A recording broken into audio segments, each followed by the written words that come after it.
আপনার কথা শোনা যাচ্ছে না।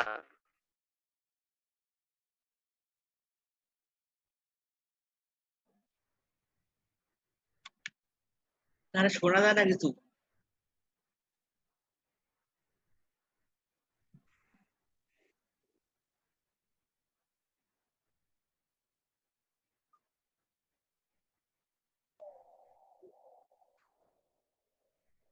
না স্যার, শোনা যায় না।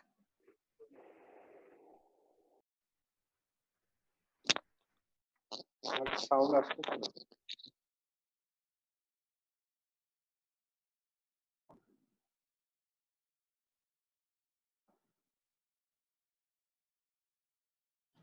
আরাফাতের সাথে যোগাযোগ যার আছে তাই সে আরাফাতকে বলো মিউট অন করতে। ওর মিউট অন নাই, ওর শুনতে পারতেছে না।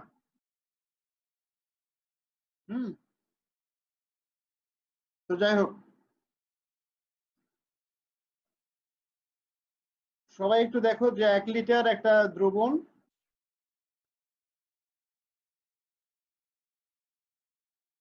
1 লিটার দ্রবণের মধ্যে ধরো x গ্রাম দ্রবীভূত হয়ে কি করে, সম্পৃক্ত দ্রবণ তৈরি করে।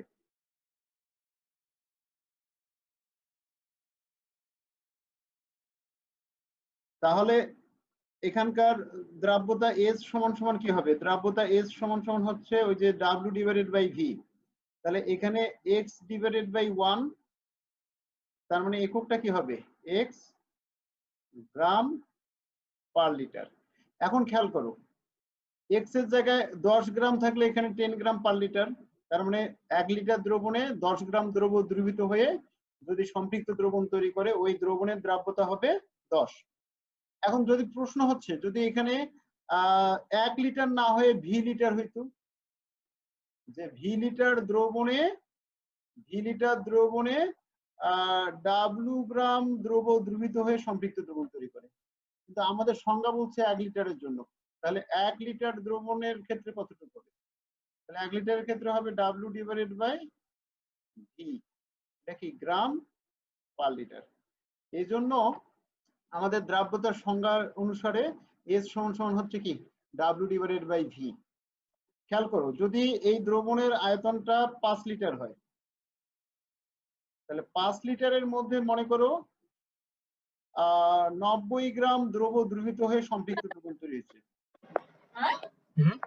মিউট অফ করো, মিউট অফ করো যার মিউট অন আছে। তাহলে এস সমান সমান কি হবে?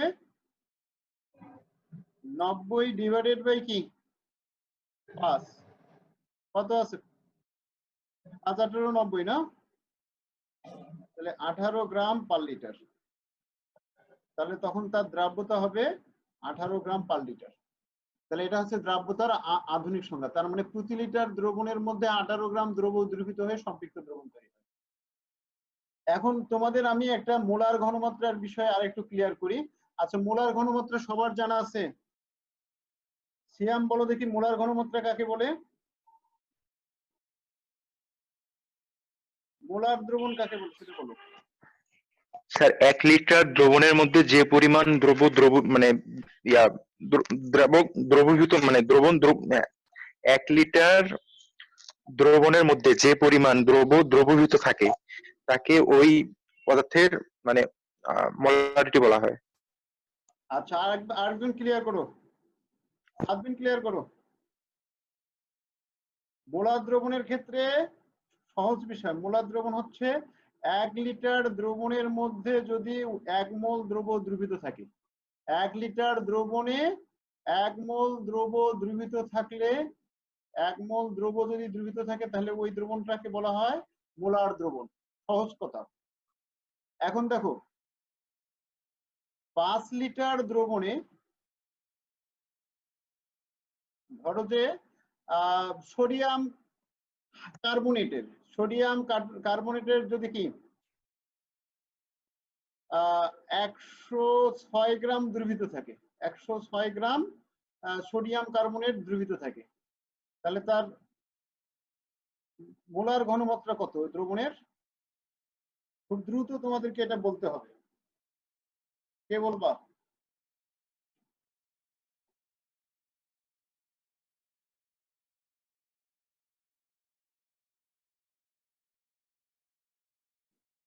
মোলার ঘনমাত্রা এস সমান সমান সূত্র হচ্ছে ডাব্লিউ গুণন কি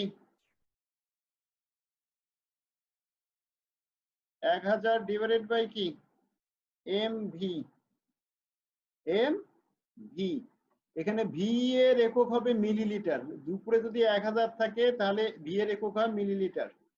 তাহলে এখানে আছে কত 106 গুণন কত ডাব্লিউর মানে 106 গ্রাম দ্রব ওই দ্রবণে দ্রবীভূত আছে। তাহলে 106 গুণন 1000 ডিভাইডেড বাই কত এম হচ্ছে এখানে 106 গুণন ভি হচ্ছে কত 5000 লিটার 5000 মিলিলিটার। তাহলে কাটাকাটি করলে 106 কাটা 0.2 তার মানে 0.2 আসে। তাহলে 0.2 মোলারিটি। মোলারিটিকে এম দ্বারা প্রকাশ করা হয়, এম এর একক কি হয় মোল পার লিটার অথবা কি মোলারিটি, মোল পার লিটার অথবা কি মোলারিটি। দেখো তো মেসেঞ্জারে মেসেজ দেয় কে?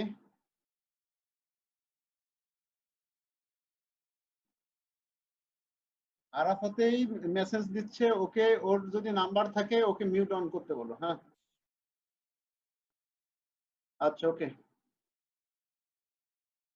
তাহলে এই পর্যন্ত কি কারো কোনো সমস্যা আছে? এটা তো সবাই জানো।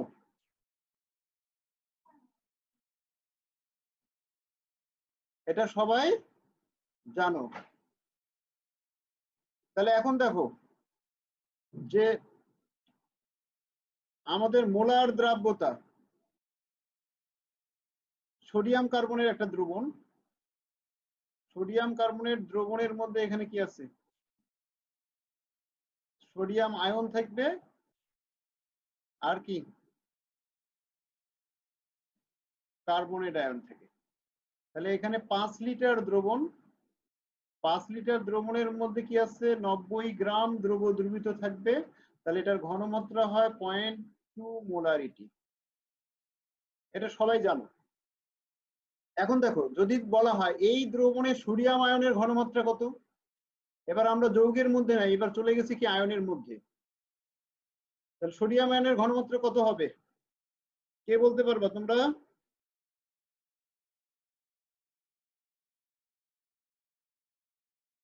তানভীর আরেকবার বলেন তো প্রশ্নটা।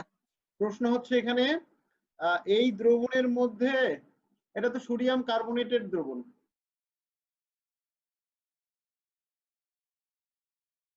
তাহলে এই দ্রবণে সোডিয়াম কার্বনেটের এই দ্রবণের 5 লিটারের মধ্যে 90 গ্রাম দ্রবীভূত থাকলে এর ঘনমাত্রা হয় 0.2 মোলারিটি। এটা একটু আগে আমরা নির্ণয় করে দেখলাম।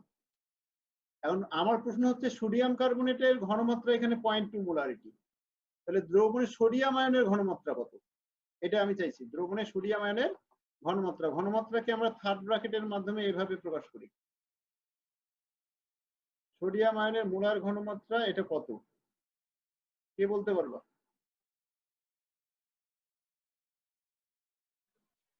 ওটাও মনে হয় সেম হবে স্যার। না সেম হবে না, সবাই একটু খেয়াল করো। সোডিয়াম কার্বনেট আয়নিত হয়ে এখানে কি উৎপন্ন হয় সোডিয়াম আয়ন প্লাস কি কার্বনেট আয়ন। একটা বিষয় খেয়াল করো, এখানে সোডিয়াম কার্বনেটের 1 মোল থেকে কার্বনেট আয়ন পাওয়া যাবে 1 মোল, বাট সোডিয়াম আয়ন পাওয়া যাবে 2 মোল। তার মানে এই 1 মোল সোডিয়াম কার্বনেটে সোডিয়াম আয়ন থাকে কত 2 মোল। তাহলে 1 মোলের মধ্যে এটা থাকে কি 2 মোল, আর এটা থাকে কত 1 মোল। আর তার মানে 90 গ্রাম হলে তো স্যার মোলারিটি 0.2 হবে না। কত হয় 106 গ্রাম ছিল তো। 106 গ্রাম ছিল, রাইট। এটা 106 গ্রাম ছিল, রাইট 106 গ্রাম। তাহলে 106 গ্রামের জন্য 0.2 মোলারিটি।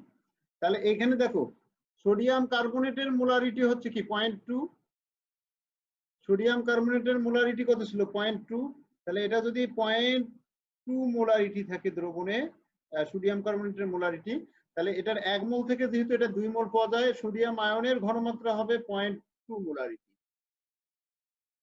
আর দ্রবণে কার্বনেট আয়নের ঘনমাত্রা হবে সরি এটা 0.4 মোলারিটি হবে, দ্বিগুণ। আর কার্বনেট আয়নের ঘনমাত্রা হবে 0.2 মোলারিটি। এটা কি সবাই বুঝো? এই জায়গাটা খুবই ইম্পর্টেন্ট আমাদের, এই জায়গাটা ভালো করে বুঝতেই হবে। শোনো, এই সোডিয়াম ক্লোরাইডের 1 মোল তৈরি হতে সোডিয়াম আয়ন কয় মোল লাগে?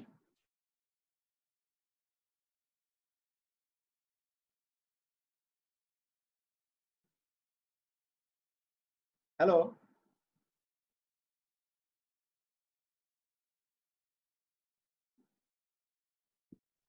স্যার আরেক বলেন। সোডিয়াম ক্লোরাইডের 1 মোল তৈরিতে সোডিয়াম আয়ন কয় মোল লাগে? 1 মোল। ক্লোরাইড আয়ন 1 মোল। 1 মোল সোডিয়াম আয়ন আর 1 মোল ক্লোরাইড আয়ন মিলে 1 মোল সোডিয়াম ক্লোরাইড গঠিত হয়। বাট ক্যালসিয়াম ক্লোরাইড তৈরি করতে, ক্যালসিয়াম ক্লোরাইডের 1 মোল তৈরি করতে কয় মোল ক্লোরাইড আয়ন লাগবে? 2 মোল। 2 মোল, রাইট। তাহলে এখন খেয়াল করো, ক্যালসিয়াম ক্লোরাইডকে যদি আমরা আয়নিত করি জলীয় দ্রবণে, তাহলে 1 মোল ক্যালসিয়াম আয়ন পাওয়া যাবে আর 2 মোল ক্লোরাইড আয়ন পাওয়া যাবে। তাহলে এর দ্রবণের ঘনমাত্রা যদি কি, ক্যালসিয়াম ক্লোরাইডের দ্রবণের ঘনমাত্রা যদি 0.3 মোলারিটি হয়, তাহলে ওই দ্রবণে ক্যালসিয়াম আয়নের ঘনমাত্রা কত হবে? 0.3। এটা 0.3 এ হবে। 0.3। হ্যাঁ, এটা সহগটা খেয়াল করো, এটা 1, এটা 1 বাট এটা 2, তাহলে এটা 0.3 এ হবে। ক্লোরাইড আয়নের ঘনমাত্রা কত হবে? 0.6। 0.6, কারণ এটা ওই ক্যালসিয়াম ক্লোরাইডের ঘনমাত্রাকে 2 দ্বারা গুণ করলে 0.6 মোলারিটি। এই বিষয়টা যদি সবাই বুঝে থাকো, তাহলে আমার অর্ধেক কাজ হয়ে গেছে। সবাই বুঝছো কি এটা? কারো সমস্যা আছে? জি স্যার। কারো সমস্যা নেই? না স্যার। এখন আসো,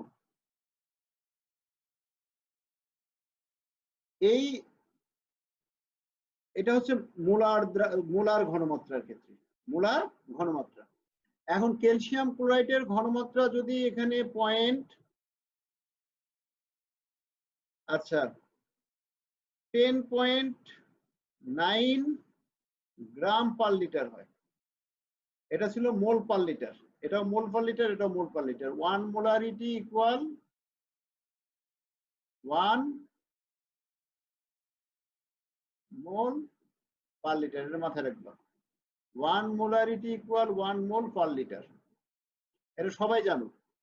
এখন এখানকার ক্যালসিয়াম ক্লোরাইডের ঘনমাত্রা যদি 10.9 গ্রাম পার লিটার হয়, তাহলে ক্যালসিয়াম আয়নের ঘনমাত্রা কিন্তু এই 10.9 গ্রাম পার লিটার হবে না।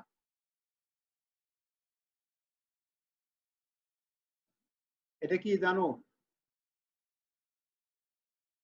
তাহলে এই যে আরেকবার বলেন তো। আমি যেটা বললাম, দ্রবণে মনে করো ক্যালসিয়াম ক্লোরাইডের ঘনমাত্রাটা হচ্ছে, এই যে এখানে ক্যালসিয়াম ক্লোরাইডের ঘনমাত্রা হচ্ছে 10.9 গ্রাম পার লিটার। এবার কিন্তু মোল পার লিটার না, এটা কি গ্রাম পার লিটার এককে। তাহলে যদি মোল পার লিটার হয়, তাহলে এই মোলের যে হিসাব অনুসারে এটার 1 মোল থেকে এটার 1 মোল, এটা কি 2 মোল। বাট ক্যালসিয়াম ক্লোরাইডের দেখো, আরেকবার হিসাবটা ভালো করে বোঝার চেষ্টা করো। তাহলে এখানে 1 মোল ক্যালসিয়াম আয়ন আর 2 মোল কি পাওয়া যাচ্ছে? Chloride ion. আচ্ছা, এটার 1 মোল থেকে এটার 1 মোল পাওয়া যায়, এটা 2 মোল পাওয়া যায়, এটা তো সবাই বুঝছো। এটার 1 গ্রাম থেকে কি ক্যালসিয়াম 1 গ্রাম পাওয়া যাবে কি? 1 গ্রাম ক্যালসিয়াম ক্লোরাইডের মধ্যে কি 1 গ্রাম ক্যালসিয়াম আয়ন থাকবে? না স্যার। এটা থাকবে না। তাহলে 1 গ্রাম ক্যালসিয়াম ক্লোরাইডের মধ্যে কতটুকু থাকবে, এই হিসাবটাই আমরা একটু আসি। ধরো সোডিয়াম কার্বনেট, এটা একটু মাথায় নাও, এই জায়গাটা তোমাদের বুঝলেই বাকি কাজগুলো সহজ হয়ে যাবে। ধরো সোডিয়াম আয়ন,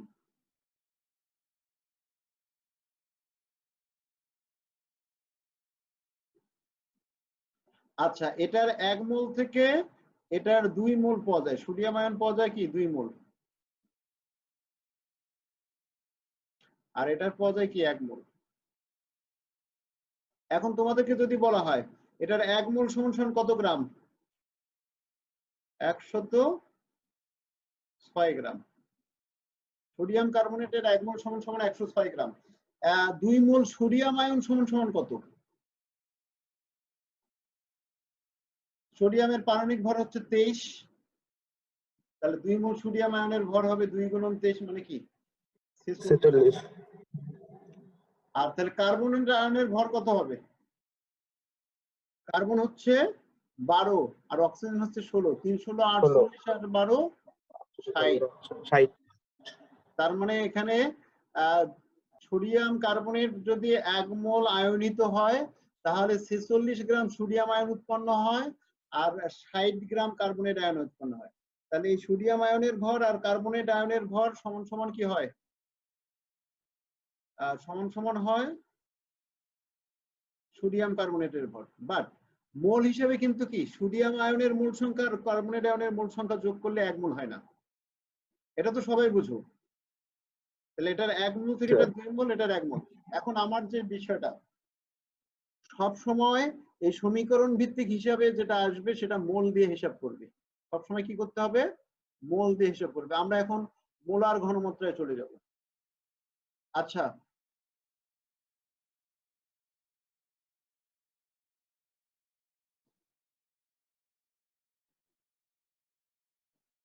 সবাই একটু দেখো যে এখানে কিছু যৌগের হচ্ছে সলিউবিলিটি দেয়া আছে। যৌগের সলিউবিলিটি প্রমাণ অবস্থায় 20 ডিগ্রি সেন্টিগ্রেড তাপমাত্রায় খুব সুন্দর এটা দেয়া আছে। খেয়াল করো একটু যে এখানে দেখো ক্যালসিয়াম ক্লোরাইড 1 লিটারের মধ্যে যদি কি 745 গ্রাম দ্রবীভূত হয় তাহলে কোল্ড ওয়াটারের মধ্যে দ্রবণ তৈরি হচ্ছে, তাহলে 1 লিটার দ্রবণের মধ্যে 745 গ্রাম ক্যালসিয়াম ক্লোরাইড দ্রবীভূত হয়ে সম্পৃক্ত দ্রবণ তৈরি হয়। তার মানে এর সলিউবিলিটি হচ্ছে 745 গ্রাম পার লিটার, গ্রাম পার লিটার। তাহলে অনুরূপভাবে ক্যালসিয়াম হাইড্রোজেন এটা কি হাইপোফসফেট, এর 154 গ্রাম দ্রবীভূত হয়ে সম্পৃক্ত দ্রবণ তৈরি হয়। আচ্ছা, এরকম বিভিন্ন যৌগের ক্ষেত্রে দেয়া আছে। যদিও সোডিয়াম ফসফেট 12 অণু পানি, এই যৌগের দ্রাব্যতা হচ্ছে 40.2 গ্রাম পার লিটার। তাহলে এগুলো বিভিন্ন উদাহরণ দেয়া আছে।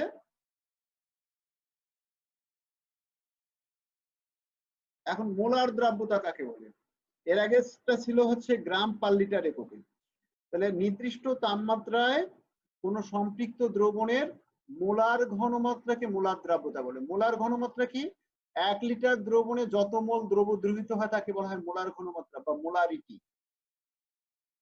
তাহলে নির্দিষ্ট তাপমাত্রায় কোন সম্পৃক্ত দ্রবণের মোলার ঘনমাত্রাকে মোলার দ্রাব্যতা বলে। খেয়াল করো,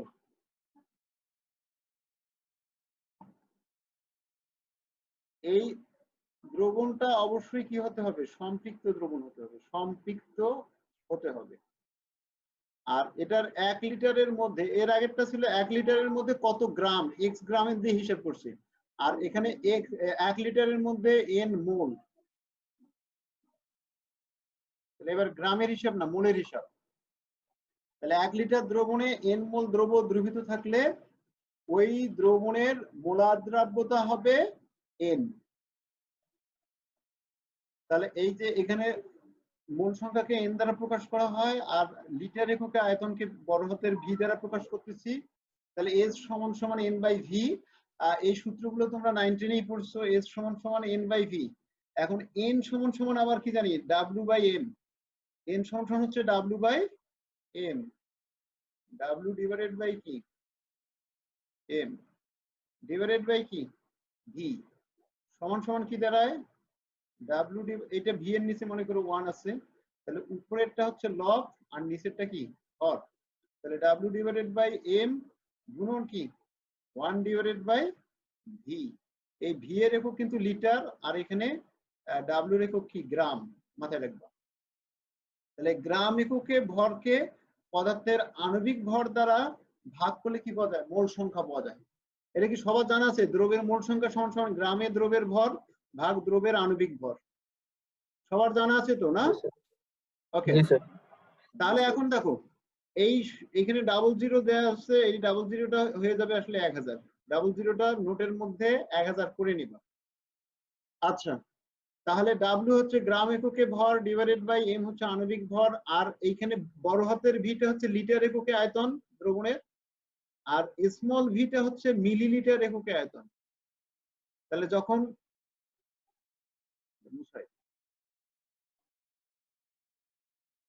একটা দ্রবণের আয়তন মনে করো ক্যাপিটাল ভি ইকুয়াল দেয়া আছে স্মল ভি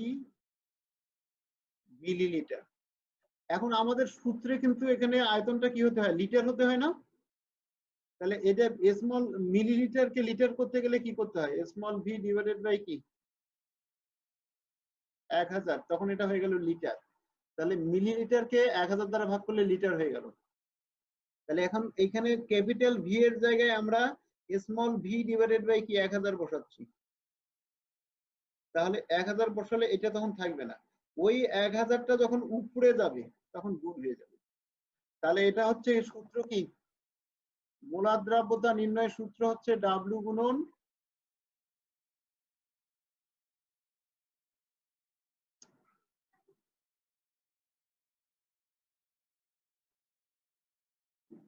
এক 1000 ডিভাইডেড বাই কি এমভি।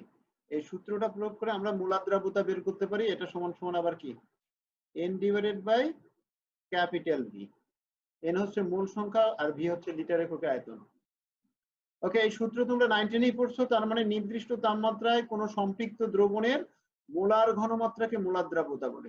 তার মানে সম্পৃক্ত দ্রবণের মোলার ঘনমাত্রা যদি বের করি, যে মানটা পাওয়া যাবে সেটাই হবে তার মোলার দ্রাব্যতা। এটাকেও আমরা এস দ্বারা প্রকাশ করি। এখন আমরা একটু নিচের দিকে যাই। তাহলে মোলার দ্রাব্যতার একক কি হবে? মোল পার লিটার অথবা মোলারিটি, মোলারিটি অথবা মোল পার লিটার। তাহলে এই সূত্রগুলো তোমাদেরকে বললাম, এগুলো পারবা তোমরা। আপেক্ষিক গুরুত্ব গতদিন পড়ছি। আচ্ছা, এখন আমরা মোলার দ্রাব্যতা নির্ণয়ের যে কাজগুলো এগুলো করতে পারবো। আমরা এখন দেখি যে দ্রাব্যতা কোন কোন বিষয়ের উপর নির্ভর করে। এটা গতদিন আলোচনা করি নাই আমরা।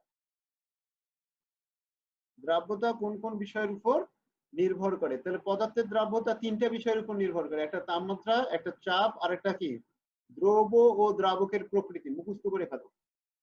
তাপমাত্রা, চাপ, আর একটা কি দ্রব্য ও দ্রাবকের প্রকৃতি। এখন দেখো দ্রাব্যতার উপর তাপমাত্রার প্রভাব। সাধারণত তাপমাত্রা বাড়লে দ্রাব্যতা বাড়ে, তাপমাত্রা বাড়লে দ্রাব্যতা বাড়ে। হ্যাঁ বলো। দ্রব্যের প্রকৃতির উপর হবে নাকি দ্রাবকের প্রকৃতির উপর? আরেকবার ক্লিয়ার করো। স্যার, গরম করে দ্রব্যের প্রকৃতির উপর সেটা বলছিল, এটা কি দ্রাবকের প্রকৃতির উপর হবে? হ্যাঁ, দ্রব্য দ্রাবকের প্রকৃতি, আমি বলতেছি দ্রাবক, ঠিক আছে? দ্রব্য ও দ্রাবকের প্রকৃতি। আচ্ছা শোনো, ওটা আমরা আলোচনা করবো এখন। আচ্ছা, সাধারণত তাপমাত্রা বাড়লে দ্রাব্যতা বাড়ে কেন? ধরো একটা দ্রবণ আছে 25 ডিগ্রি সেন্টিগ্রেড তাপমাত্রায়। আচ্ছা, এই 25 ডিগ্রি সেন্টিগ্রেড তাপমাত্রায় এই দ্রবণের আয়তন মনে করো 1 লিটারই ধরলাম। কত? 1 লিটার। আর এর মধ্যে মনে করো ধরো 70 গ্রাম দ্রব্য দ্রবীভূত আছে। 70 গ্রাম দ্রব্য দ্রবীভূত হয়ে সম্পৃক্ত দ্রবণ তৈরি হয়েছে।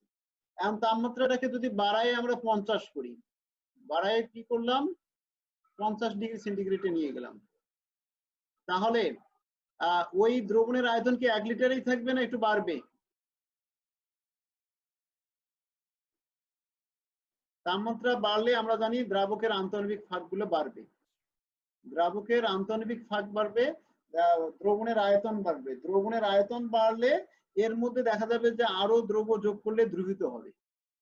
তার মানে দ্রাবকের আন্তঃআণবিক ফাঁক বাড়লে ওখানে দ্রবের অণু বা আয়ন আরো প্রবেশ করতে পারবে, আরো দ্রবীভূত হতে পারবে। এজন্য তাপমাত্রা বাড়লে সাধারণত দ্রাব্যতা বাড়ে। তার মানে এর মধ্যে দেখা যাবে যে আরো হয়তো এক্স গ্রাম যোগ করার পর আবার একটা সম্পৃক্ত দ্রবণ তৈরি। তাহলে 25 ডিগ্রি সেন্টিগ্রেড তাপমাত্রায় যেখানে 70 গ্রাম দ্রবীভূত ছিল, 50 ডিগ্রি সেন্টিগ্রেড তাপমাত্রায় হয়তো বা সেখানে 120 গ্রাম দ্রবীভূত হয়ে সম্পৃক্ত দ্রবণ তৈরি। তার মানে তাপমাত্রা বাড়লে কি দ্রাব্যতা বাড়ে।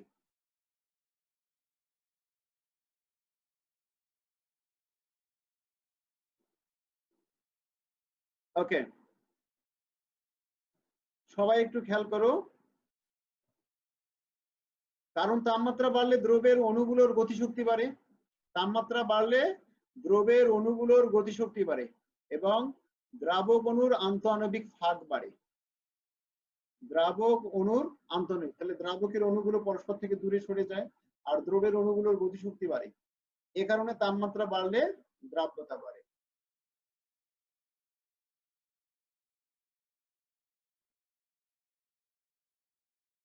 দেখো ক্যালসিয়াম হাইড্রোক্সাইড, এই কয়েকটা যৌগের নাম মুখস্থ করে ফেলতে হবে। Calcium, copper sulphate, calcium sulphate, calcium oxide, calcium oxalate, এগুলো পানিতে দ্রবীভূত হওয়ার সময় তাপ উৎপন্ন হয়। তাহলে ক্যালসিয়াম কপার এই যৌগগুলো, ক্যালসিয়াম কপারের এই যৌগগুলো পানিতে দ্রবীভূত হওয়ার সময় কি তাপ উৎপন্ন হয়। তাহলে এই যে এখানে কিন্তু কিন্তু দেয়া আছে, কিন্তু মানে কি আগে যে বিষয়টা পড়লাম তার বিপরীত। তাহলে আমরা পড়লাম তাপমাত্রা বাড়লে দ্রাব্যতা বাড়ে, কিন্তু calcium hydroxide, copper sulphate, calcium sulphate, calcium oxide, calcium oxalate ইত্যাদি পানিতে দ্রবীভূত হওয়ার সময় তাপ উৎপন্ন হয়। এদের ক্ষেত্রে তাপমাত্রা বৃদ্ধিতে দ্রাব্যতা হ্রাস পায়। এখন বিপরীত বিষয় আসলো, তার মানে খেয়াল করো, এই দিক দিয়ে তাপমাত্রা আর এই দিক দিয়ে দ্রাব্যতা এস। তো অধিকাংশ যৌগের ক্ষেত্রে কি হয়, তাপমাত্রা যত বাড়ে দ্রাব্যতার মানও বাড়তে থাকে অধিকাংশ যৌগের ক্ষেত্রে। তাহলে ম্যাক্সিমাম ক্ষেত্রে এটা হয়। আর কিছু যৌগের ক্ষেত্রে তাপমাত্রা বৃদ্ধির ফলে কি দ্রাব্যতা হ্রাস পায়। তাহলে অল্প কিছু যৌগের ক্ষেত্রে সাম। তাহলে ম্যাক্সিমাম যৌগের ক্ষেত্রে কি হচ্ছে, আর কিছু যৌগের ক্ষেত্রে কি হয়, অল্প সংখ্যক কিছু যৌগের ক্ষেত্রে তাপমাত্রা বাড়লে দ্রাব্যতা হ্রাস পায়। এখন প্রশ্ন হচ্ছে তাপমাত্রা বাড়লে দ্রাব্যতা বাড়ে কেন, তাপমাত্রা বাড়লে আবার দ্রাব্যতা কমে কেন? তাহলে এটা ডিপেন্ড করে যে যৌগটার দ্রাব্যতার আমরা হিসাব নিকাশ করব সেই যৌগটার ক্ষেত্রে সেটা পানিতে দ্রবীভূত হওয়ার সময় তাপ শোষণ করে না তাপ উৎপন্ন করে। যেমন ক্যালসিয়াম অক্সাইড, চুনকে যখন আমরা পানিতে যোগ করি, পানির সাথে সেটার বিক্রিয়া কি ক্যালসিয়াম হাইড্রোক্সাইড তৈরি হয় এবং কিছু তাপ উৎপন্ন হয়। খেয়াল করো, আমরা জানি তাপ উৎপাদী বিক্রিয়ার ক্ষেত্রে তাপমাত্রা বাড়ালে সাম্যাবস্থা কোন দিকে সরে যায়, তাপ উৎপাদী বিক্রিয়ার তাপমাত্রা বাড়ালে সাম্যাবস্থা পশ্চাৎ দিকে সরে যায়। সাম্যাবস্থা পশ্চাৎ দিকে সরে যাওয়া মানে কি তার দ্রাব্যতা হ্রাস পাওয়া। এক্ষেত্রে তাপমাত্রা বৃদ্ধিতে সাম্যাবস্থা পশ্চাৎ দিকে সরে যাওয়া মানে দ্রাব্যতা হ্রাস পাওয়া। কারণ উৎপন্ন তাপ আর তাপমাত্রা বিক্রিয়া তো তাপ উৎপন্ন হয়, আরো যদি তাপ দেওয়া হয় তাহলে ওই তাপ ক্যালসিয়াম হাইড্রোক্সাইড শোষণ করে বিক্রিয়াকে কি পশ্চাৎমুখী সহজে করবে। আচ্ছা, আরেকটা বিষয় হচ্ছে ক্যালসিয়াম অক্সাইড, ক্যালসিয়াম অক্সাইড আর ক্যালসিয়াম হাইড্রোক্সাইডের বিক্রিয়া এখানে রাসায়নিক বিক্রিয়া সংঘটিত হয়। তো সাধারণত দ্রবণ তৈরি হওয়ার সময় খুব কম ক্ষেত্রে কি রাসায়নিক বিক্রিয়া সংঘটিত হয়। আচ্ছা, একটা বিষয় খেয়াল করো, সম্পৃক্ত দ্রবণের ক্ষেত্রে সবসময় মাথায় রাখবা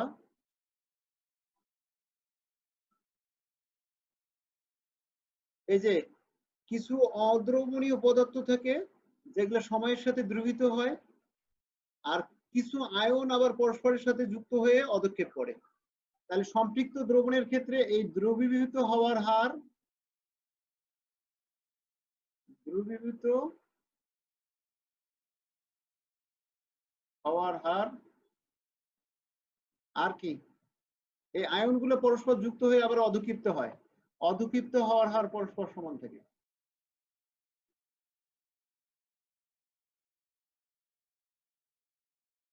অধুক্ষিপ্ত হওয়ার হার এই দুটো পরস্পর সমান।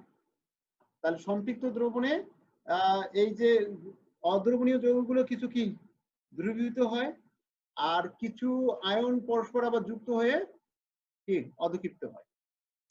তো এখানে একটা গুরুত্বপূর্ণ বিষয় হচ্ছে যে যৌগগুলো পানিতে দ্রবীভূত হওয়ার সময় তাপ শোষণ করে, যেমন সোডিয়াম ক্লোরাইড পানিতে দ্রবীভূত হওয়ার সময় তাপ শোষণ করে, এটা যদি আয়নিত হয় তাহলে এটা তাপ শোষণ করবে।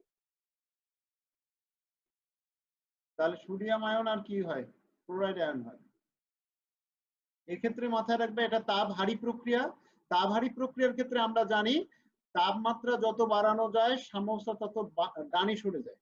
সাম্যাবস্থা ডানি সরে যাওয়া মানে ওই তাপ শোষণের তাপ প্রয়োগের ফলে সোডিয়াম ক্লোরাইড তাপ শোষণ করে সহজে কি আয়নিত হতে পারে বা দ্রবীভূত হতে পারে। এই জন্য যাদের ক্ষেত্রে তাপ শোষণ হয়, যে যৌগগুলো পানিতে দ্রবীভূত হওয়ার সময় তাপ শোষণ হয়, তাদের ক্ষেত্রে তাপমাত্রা বাড়ালে দ্রাব্যতা বাড়ে। তাহলে এই উদাহরণগুলো আমাদেরকে মাথায়